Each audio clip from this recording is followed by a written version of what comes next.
খবৰ কেনেকুৱা কিমান ভাল একদম সঁচা বহুত ভাল একদম সঁচা তেতিয়াহ'লে মোৰ লগত ডাঙৰ কৰি ক'ব ভাৰত মাতা কি আৰু অলপ ডাঙৰ লাগিব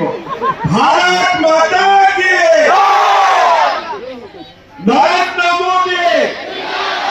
নৰেন্দ্ৰ মোদী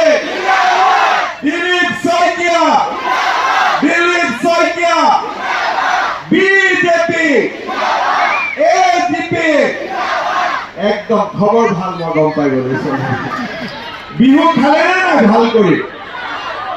বিহুৰ ফাংচনো হ'ল চব হ'ল এতিয়া ইলেকশ্যন ঠিক আছে ইলেকশ্যন কোন তাৰিখে হ'ব 7 তাৰিখ সব রেডি হয়ে আছে জিকিবনে বিজেপি একদম ফাইনাল আছে না একদম সেমি ফাইনাল আছে ঠিক আছে মই কেইটামান কথা কম ফাইনালটো আৰু ভালকৈ ফাইনাল কৰি দিব ঠিক আছে কথাখিনি ভাল কৰি